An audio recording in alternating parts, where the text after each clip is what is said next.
Online social networking is essentially unavoidable to those who intend to pursue a work and social life today. The commonplace social interactions and organizational functions that people use to navigate daily life in the previous few decades have been largely condensed down to fit into one's pocket or to sit on one's desk.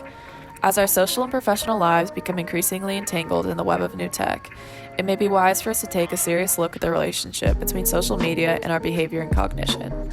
In this video, we'll tackle two questions. Does social media lead to unwanted thoughts and behaviors? And what are the features of social media platforms that influence the formation of habits? Usage of social media is leading psychologists to be concerned with the state of our mental health. Psychologist Doreen Dodgen-McGee believes that the correlational strength between social media and depression and anxiety indicates the importance for experts to attend to this matter. To build upon this discussion, Mark Lewis, a neuroscientist, provides insight to the regions of the brain that are both highlighted for substance abuse and internet engagement. He discovers through his research that the brain changes during substance abuse are nearly identically altered during behaviors such as continuous internet engagements. Experts who discuss internet addiction are debating the reality of the terminology. Overall, it's important to recognize the possible threats of internet engagement to mental health, but also take into account that behaviors vary among individuals. The design of many platform features influence human behavior in ways that develop strong habits of usage. They do so through playing to the benefit of cognitive constructs such as attention, implicit thinking, and learning specifically through positive reinforcement. This may not seem clear at first thought, but consider the feature of endless scrolling engineered by Ozzer Raskin. In a BBC article, Ozzer remembers the time before this feature was introduced. Timelines of social media consisted of pages similar to Google's search query. There were natural stopping points where the user's attention was broken for a brief moment. With Ozz's infinite scrolling features, breaks in attention were lost and users were locked into automatic Type 1 thinking for longer periods of time.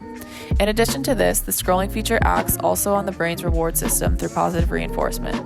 With every swipe of a finger, new and entertaining content could be earned.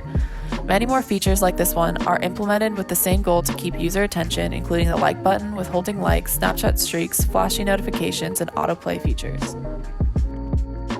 The mechanisms, whether designed by human or machine, were added to platform design with the motivation of capturing as much user engagement as possible. Interestingly, while many of these designs can be explained through cognitive constructs, many can also shed light on the functionality of these constructs in the real or virtual world.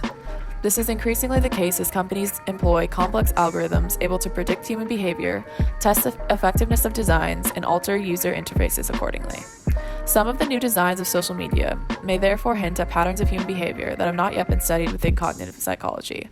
If true, it will be important for future research to be continually conducted on these patterns of human behavior so that our understanding of the way we interface with technology fits reality.